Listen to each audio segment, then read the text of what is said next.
guys, welcome back. So today we are putting together the giant herringbone custom I had. So it is a 24 by 36 backer.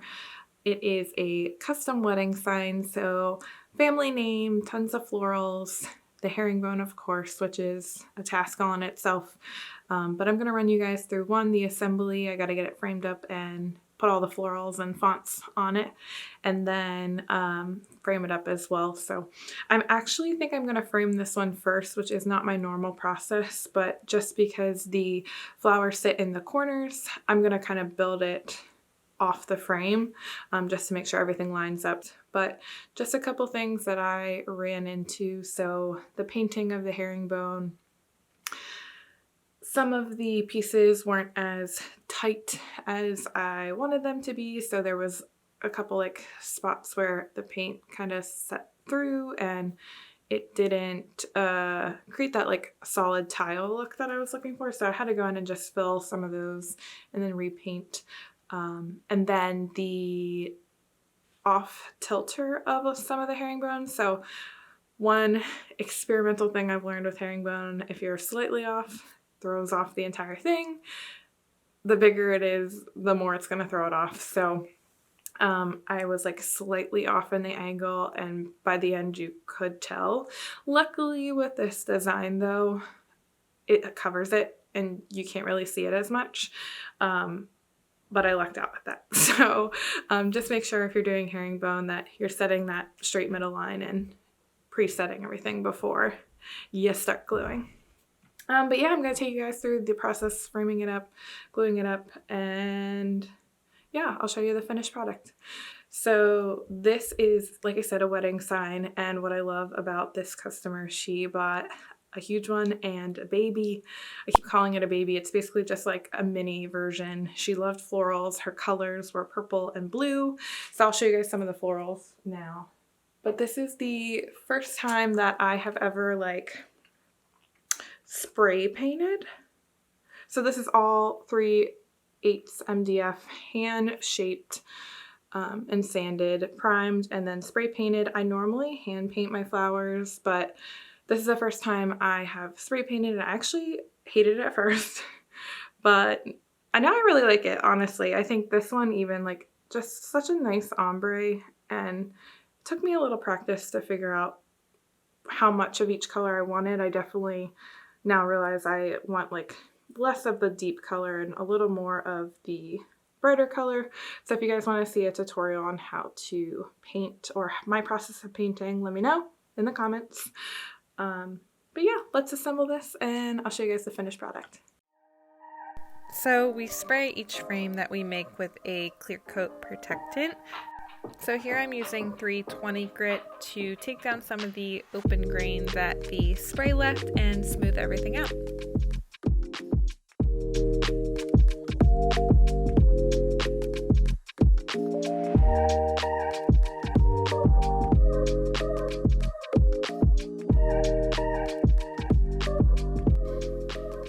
For attaching the frames, we use Titebond wood glue and then brad nails. So here I'm using the 18 gauge 3/4 nails to just secure everything into place.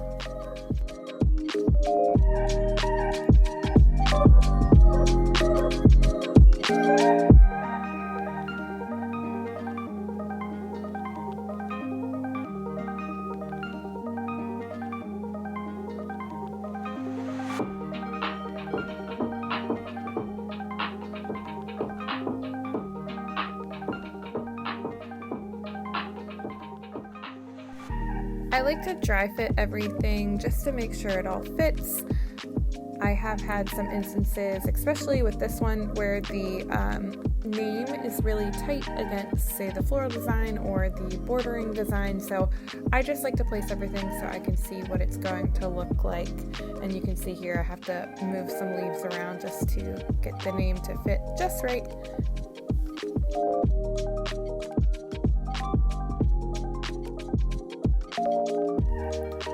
Then once I get everything dry fit, I have to glue down each individual piece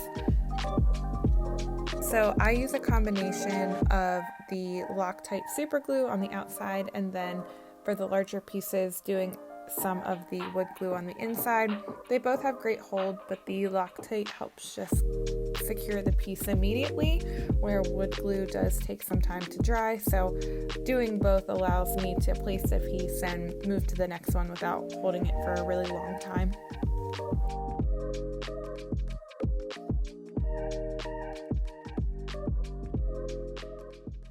So we got all the flowers glued up. We are now working on the lettering.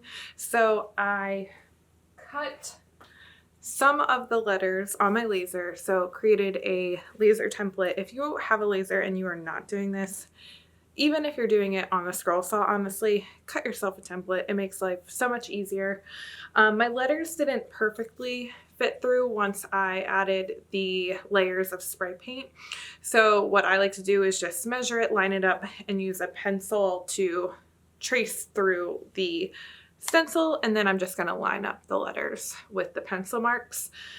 So once I glue these numbers, I will then do the larger name and it will be complete. So I'll take you guys through that and we'll see the finished product.